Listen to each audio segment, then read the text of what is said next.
एबे देखिए गोटे गुरुत्वपूर्ण कथा उपर आम आलोचना करवा जमीक गरिष्ठ साधारण गुणनीयक गसागु लघिष्ठ साधारण गुणितक लसागु मान कौन आमती आम बाहर करवा। तेणु ये दुईटी जाक गसागु और लसागु आम जो पढ़िले वर्तमान गुणनीयक आ गुणितक से सब कनसेप्ट रु ही यहाँ विश्लेषण करा जायछि। तेणु आम गरिष्ठ साधारण गुणनीयक बा गसागु को इंग्राजी रे आम कहि थाउ HCF।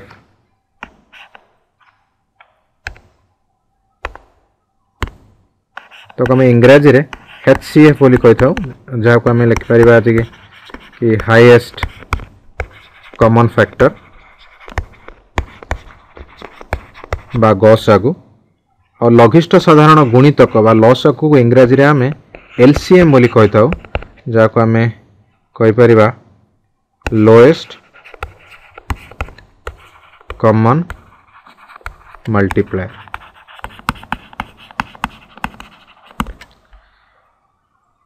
तेणु गसागु आ लसागु यही गसागु माने कौन सबुठारु बड़ गुणनीयक जोटा कि आम कहे गरिष्ठ साधारण गुणनीयक मनकर आमको दिहला दुई तीन संख्या दिखाई। तेणु से तीन संख्या सेमानकर सबुठारु बड़ गुणनीयक द्वारा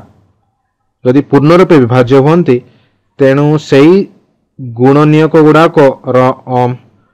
गुणन को आम गसागु बोली कही था। गोटे उदाहरण ने आम पूर्ण रूपे आम आलोचना करिपरिबा। तो गरिष्ठ साधारण गुणनीयक माने कौन ना दुईटी संख्या देला परे सेई दुईटी संख्यार गुणनीयक गुड़ाक आम बाहर करवा आ सेई दुईटी संख्या सेई उभय संख्यार सबुठारु बड़ केउ गुणनीयक द्वारा विभाज्य तेणु से ही गुणनीयक को आम गरिष्ठ साधारण गुणनीयक बोली कहवा। सेहीपरि भाव लघिष्ठ साधारण गुणितक माने कौन से दुईटी बा तीन संख्या दिजाए तार सब गुणितक गुड़ाक आम जाचे किपर बाहर करहब। तेणु से सबु गुणितक बाहर कलापर सबुठारु छोट केउ गुणितक अन्य गुणनीयक द्वारा पूर्ण रूपे विभाज्य हुए ताकू आम लघिष्ठ साधारण गुणितक बोली कहवा। गोटे उदाहरण देले आम पूर्ण रूपे आम जापर ताकू। तेणु ये जो गरिष्ठ साधारण गुणनीयक बा गसागु और लघिष्ठ साधारण गुणितक बा लसागु तीनोटी प्रक्रिया अच्छी से तीनोटी प्रक्रिया आम ताकू विश्लेषण करिपरिबा। तेणु आम देखिए आमको केउटा सहज होची तापर आम से प्रक्रिया को आम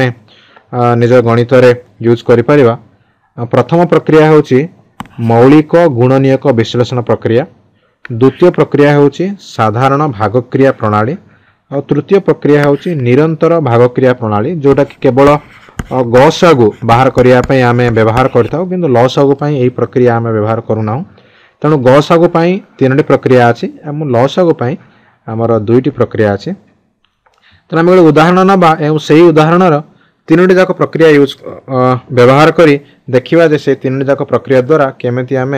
संख्यार गसागु और लसागु निर्णय करिपरिबा। तेणु आमको ये तीनोटी संख्या दी 64, 144 और 180 तार आमको गसागु और लसागु निर्णय करिवार अछि। तेणु आम प्रथम प्रक्रिया देखिया मौलिक गुणनीयक विश्लेषण प्रक्रिया। तेणु आम जानिछे जे गोटे संख्यार गुणनीयक केमती निर्धारण करिपरिबा। तेणु से गुणनीयक निर्धारण प्रक्रिया रे आम ये तीनोटी संख्यार गसागु और लसागु निर्णय करिबा। ओके तेणु आम देखिया 64। तेणु 64 को आम केमती लिखिपर मुझे आगुरी भी कही। तेणु 64 जदि आम गुणनीयक विश्लेषण करिया आम कौन कौन लिखिपारे ताकू आम 1 गुणन 64 2 रे जदि आम करिया कौन लिखिपर 2 गुणन 32 लिखिपर ताकू 4 रे कले कौन लिखिपर 4 गुणन 16 लिखिपर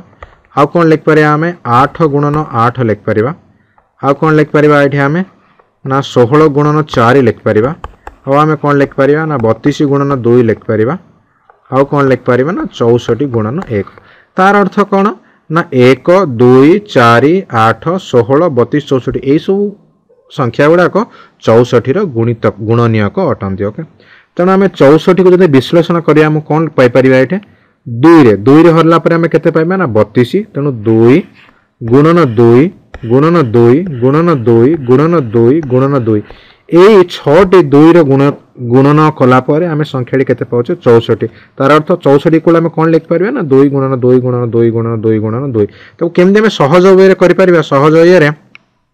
मनकर रहा 64 अच्छी 64 की मुझे प्रथम 2 रे हरण करी। तेणु केते पाइगली मुझे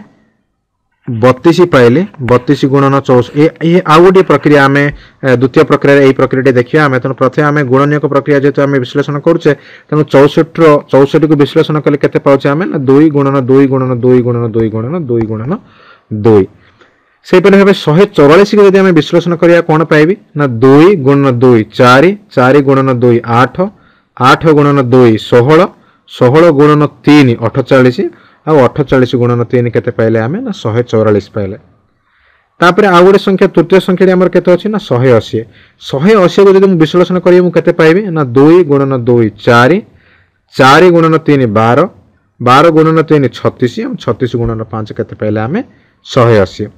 तेणु आम जो गसागु ये तीन संख्यार निर्धारण करवा तेणु गसागु माने आमे कहला कौन HCF इंग्राजी में कहुए जो कॉमन फैक्टर ता माने कौन यही तीन संख्यार साधारण क्यों गुणनीयक अच्छी तेणु आम देखा यही तीन संख्यार प्रथम 2 2 हूँ साधारण तेणु आम 2 को ये लिखिले तापर आम देखिले आउ गोटे 2 अच्छी यही दुईटी साधारण अच्छी तीन संख्यार तेणु गुणन 2 लिखिले तापर देखा ये केवल दुईटी संख्यार 2 अच्छी किंतु तृतीय संख्यार 2 ना तार अर्थ आउ 2 साधारण नुहंती सिमिलरली सेहीपरि भाव में तीनोटी संख्यार साधारण नुहे कि 5 गुणनीयक तीनोटी संख्यार साधारण नुहे तार अर्थ ये 64 144 180 रे केवल 2टी साधारण गुणनीयक अच्छी प्रथमटी है 2 आउ गोटे 2 अच्छी तेणु से 2 गुणन 2 को जब आम गुणी देवा केते पाइला आम 4 तार अर्थ 64 144 और 180 आर गरिष्ठ साधारण गुणनीयक केते पाइले आम ना 4 पाइले तेणु यहीपरि भाव में गुणनीयक विश्लेषण प्रणाली रे आम 2टी व 3टी संख्यार गसागु निर्णय करिपरिबा तापर देखिया लसागु केमते निर्णय करिबा सही प्रक्रिया द्वारा तेणु लसागु माने कोन ना लघिष्ठ साधारण गुणितक तार अर्थ ए सबु संख्यार कॉमन गुणनीयक गुड़ाक आम नहीं जावा देखिबा ए प्रथम जेतले 3टी संख्यार 2 अच्छी कॉमन रहला 2 साधारण अच्छी तेणु प्रथम आम 2 लिखिदेले द्वितीय रे कौन अच्छी आउ 2 गोटे साधारण अच्छी ये 2टी 3टी संख्यार साधारण अच्छी तेणु आउ 2 गुणन 2 लिखिदेले तापर देखिले जे एही प्रथम संख्यार 2 अच्छी द्वितीय संख्यार 2 अच्छी तेणु एही 2टी 2 की नहीं आउ गोटे 2 आम ये लिखिले तापर देखिले प्रथम संख्यार 2 अच्छी द्वितीय रे 2 अच्छी तेणु एही 2टी 2 नहीं आउ गोटे 2 आम लिखिले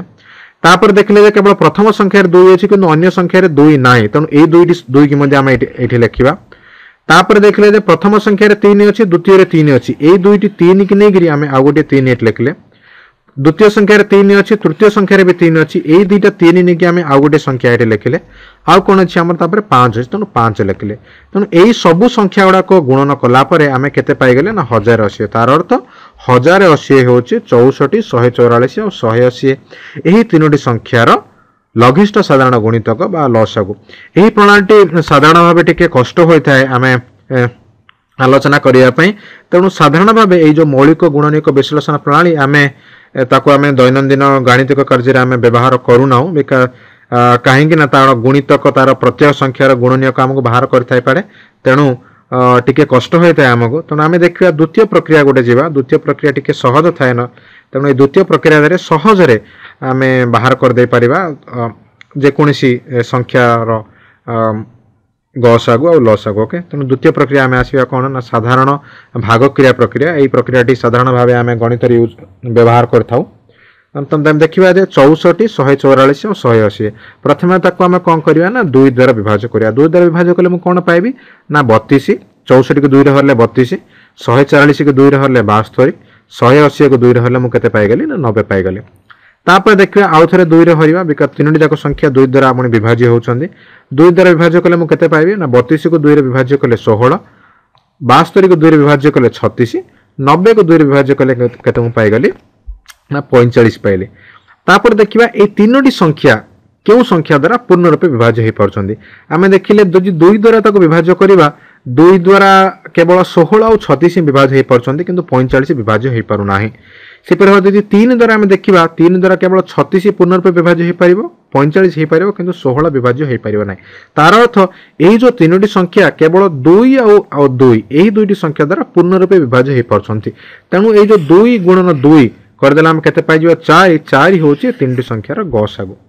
तेणु तापर आम आमर विश्लेषण को जारी रखा लसागु निर्णय करने आम पाइले केते पाइले ना 16 36 और 45 पाइले ताकू मुझे पुणी 2 रे हरेबी 16 को 2 रे मूल्य केते पाइगली 8 36 को 2 रे हरले मु केते पाइली 18 जेतु 45 टी 2 द्वारा पूर्ण रूपे विभाज्य नुहे त मु 45 को सेपरि भाव रे लिखि देबी। ओके तापरे पुणी मु 2 द्वारा हरण करिवे 2 द्वारा 8 को 2 रे हरले 4 18 को 2 रे हरले 9 पुणी जेतु 45 2 द्वारा पूर्ण रूपे विभाज्य नुहे ताको सेही 45 हिसाब रे रखली मु। तापर मु देखली 4 अछि 4 टी 2 द्वारा विभाज्य हे पाउछि तनो 2 रे मु जदि विभाज्य करबी 4 को केते पाइबी 2 9 और 45 2 द्वारा पूर्ण रूपे विभाज्य नुहे तनो 9 और 45 मु सेपरि भाव रखली। तापरे 2 जेतु अछि 2 को पुणी 2 द्वारा विभाज्य करी मु केते पाइजिबी हमरो ना 1 पाइली 2 हरण 2 1 9 45 विभाज्य नुहे पूर्ण रूपे 2 द्वारा तनो सेपरि भाव समान को रखली। तापरे 3 द्वारा हम देखिया 9 और 45 3 द्वारा पूर्ण रूपे विभाज्य हे परछंती तनो हम 3 रे हरिबा 3 रे हरण करबा तनो 1 को 1 साइड रहला 9 हरण 3 3 रहला 45 हरण 3 केते रहला 15 पुणी मु 3 द्वारा हरण करबी तनो 1 3 बाय 3 रहला 1 15 को 3 हले 5 तापरे 5 द्वारा मैं विभाज्य करी तेणु 1 1 1 रहा तेणु आम देखिले जे आम आमर भागशेष 3टी जाकर 1 1 सॉरी भागफल 3टी जाकर 1 1 1 रहा तेणु ये जो बाम पटे जो संख्या रहा तार अर्थ कौन ना 2 गुणन 2 गुणन 2 गुणन 2 गुणन 2 गुणन 2 गुणन 3 गुणन 3 गुणन 5 इक्वल टू आम के पाइज ना 1080 तेणु 1080 कौन है ना ये 3टी संख्यार लसागु बोली कहीपर तेणु यहीपर हिसाब से भाग क्रिया प्रणाली रे आम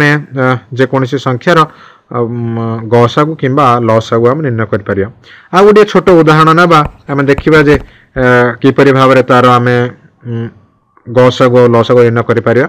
मनकर मु गोटे संख्या नेबी ये 82 गोटे संख्या नेली आ गोटे गोटे संख्या नेली मु कौन 96 गोटे संख्या नेली ये दुईटी संख्या अच्छी यही संख्या दुईटर गसागु और लसागु आम भाग क्रिया प्रणाली निर्णय करवा सो साधारण गणित में आम भाग क्रिया प्रणाली ही आम व्यवहार करता तेणु भाग क्रिया प्रणाली कहीं भल भाव आउ थे बुझा तेणु दुईटी संख्या मुझे 82 और 96 तार किपरि आम गसागु और लसागु निर्णय करवा देखा तेणु आम देखा 2 द्वारा प्रथम हरवा 2 द्वारा हरले 82 की 2 हरले के पाचे आम 41 पाचे आउ 96 की 2 हरले आम के पाचे 48 पाइबा तापर आउ थे 2 रे हरवा 41 टी 2 द्वारा विभाजित नुहे पूर्ण रूपे तेणु 41 लिखिदेवा 48 की 2 हेल्ले के पाइले 24 तेणु जेहेतु आमर 2 द्वारा हरला 41 रहीगला 48 ये जो 41 और 48 एपरी कौन गोटे संख्या ने जो संख्या द्वारा से उभय दुईटी संख्या पूर्ण रूपे विभाज्य हो पार्टी तेणु आम ये जो 82 66 गसागु कौन हो ना 2 तेणु 2 को ये दुईटी संख्यार आम गसागु बोली कहीपर तार अर्थ कौन गसागु माने गरिष्ठ साधारण गुणनीयक यही सब दुईटी संख्या तार सबुठु बड़ गुणनीयक क्यों बड़ गुणनीयक द्वारा पूर्ण रूपे विभाज्य हो पड़े तापर आम आउ थे एनालिसिस करवा पुणी 2 रे हरले 41 2 द्वारा विभाज्य ने 41 रखिले 24 की 2 रे हरले मु केते पाइजिबी ना 12 आको पुणी 2 द्वारा जब विभाज्य करवा मु लिखली 41 12 को 2 मु केते रखली 6 पाइली पुणी रहिला कोन 41 और 6 आको पुणी जब 2 द्वारा विभाज्य करवा 41 विभाजित नुहे 6 को 2 रे हरले मु केते पाइली 3 तेणु आम लसागु केते पाइबा एठी आम 2 गुणन 2 गुणन 2 गुणन 2 गुणन 2 गुणन 3 गुणन 41 तेणु आहार जो गुणन पाइबा आम ताकू आम कहीपर जे यही 82 और 96 ताकू आम लसागु कर तुम घरे गुणन कर पाइपर गुणन केते होची तेणु यही गुणन जहाँ आसो आमर उत्तर यही संख्या को तुम दुईटी संख्यार लसागु बोली कहीपर तेणु साधारण भाव में यही प्रक्रिया को आम व्यवहार करथाउ गसागु और लसागु निर्णय करने आउ गोटे भी बहुत सुंदर प्रक्रिया अच्छी जोटा कि निरंतर भाग क्रिया प्रणाली बोले कहुए किंतु यही प्रक्रिया केवल आम गसागु निर्णय करने ही व्यवहार करता जोटा कि बहुत सुंदर लगे आम देखा 3टी संख्या आगुरी नहीं कौन 3टी संख्या ना 64 नहीं 144 नहीं 180 नहीं तेणु यही 3टी भितर सबुठ बड़ संख्या केते होची ना 180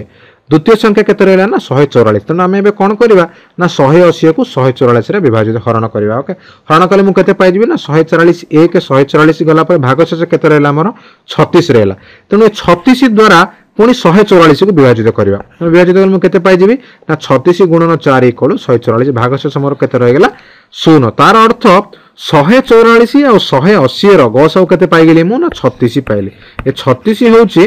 144 और 180 रो गसागु किंतु आमको कौन निर्णय करिया पड़िबो ना 3टी जाक संख्या 64 144 और 180 रो गसागु निर्णय करिया पड़िबो तेणु एबे आमे कोन करिबा 64 को 36 रे पुनः हरण करिबा तेणु 64 को 36 रे हरण कले मु केते पाइली ना 36 1 36 भागशेष रहला 28 तेणु 28 द्वारा पुणी मु 36 को 28 द्वारा पुणी 36 को मुझे हरण करी तेणु 28 एक 28 पाइली आ भागशेष मोर केते रहला 8 तेणु ये जो 8 को पुणी 28 द्वारा मुझे विभाजित करी एबे तेणु 8 3 के 24 पाइली भागशेष मोर केते रहला 4 तेणु ये 4 को पुणी 8 द्वारा मुझे एबे हरण करी तेणु 4 गुणन 2 इक्वल 8 है तेणु भागशेष केते रहला 0 तेणु 4 जो रहिला तेणु 4 द्वारा आमे जानले जे तीनोटी जाक संख्या जेपरिक 64 144 180 संपूर्ण रूप विभाजित हो पार्छन्ती तेणु 4 को आमे कौन कहि परिबा तीनोटी संख्यार गसागु बोली कहि परिबा तेणु आमे एबे जानले जे गसागु लसागु बाहर करिया तीनोटी प्रक्रिया अछि गोटे हला हमर जेपरिक गुणनीयक विश्लेषण प्रक्रिया द्वितीयटी हला साधारण भागक्रिया प्रक्रिया बा प्रणाली एवं तृतीय है निरंतर भागक्रिया प्रणाली किंतु साधारण भाव आम गणित में साधारण भागक्रिया प्रणाली को आम व्यवहार करथाउ जेकोसी संख्या गसागु और लसागु निर्णय करिबारे तेणु ये गोटे सूत्र आम निर्माण करिपारिबा जे जेकोसी दुईटी संख्या मनकर आमको दि जाइए तेणु दुईटी संख्या जो दि जाइए दुईटी संख्यार उभय संख्यार गुणफल से उभय संख्यार गसागु और लसागुर गुणफल सहित सामान हम आपको तुम घरे भी परीक्षा कर देखिपर दुईटी संख्यार गुणफल इक्वल टू ना से दुईटी संख्यार गसागु गुणन लसागु सहित सामान गोटे छोट उदाहरण नहीं आम परीक्षा कर मनकर मुझे दुईटी संख्या नेबी 4 और 6 मनकर नौ तेणु 4 और 6 गुणफल केते होबो मोर ना 4 गुणन 6 इक्वल टू 24 हो गला तेणु आम देखा 4 और 6 आम भागक्रिया प्रणाली देखा तार गसागु लसागु केते हेबो तेणु 4 6 को 2 रे जदि हरिया हम केते पाउची 2 गुणन 2 2 गुणन 3 रहला तार अर्थ गसागु हमर केते हे गला एठे 2 पाइले लसागु केते पाइबा आमे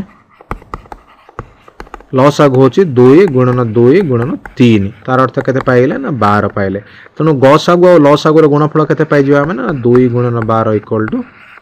24 पाइले तेणु देखिले जे गसागु और लसागुर गुणन और संख्या दुईटार गुणन समान तेणु यही जो सूत्रटा को आम गणित साधारण भाव गणित आम व्यवहार करें ना गसागु गुणन लसागु इक्वल टू उभय संख्यार गुणफल तेणु ये गोटे छोट उदाहरण मुझे तुम निज घरे निज अभ्यास कर तीनोटी संख्या दिखाई 12 36 48 तार जेकोसी गोटे प्रक्रिया व्यवहार करी तुम गसागु और लसागु निर्णय कर साधारण भाव तुम भागक्रिया प्रक्रिया यूज व्यवहार कर जोटा कि आम गणित साधारणतः व्यवहार कर तेणु आज आम जानले जे गुणनीयक और गुणितक केमती आम बाहर करें जेकोसी संख्या देते तेणु गुणनीयक और गुणितक को व्यवहार करी आम मौलिक और यौगिक संख्या भितर पार्थक्य जानीपारे आउ ये गुणनीयक गुणितक नहीं आम 2 बा 3 संख्यार गसागु गरिष्ठ साधारण गुणनीयक और लसागु लघिष्ठ साधारण गुणितक केमती आम निर्धारण करें से विषय भी जानले।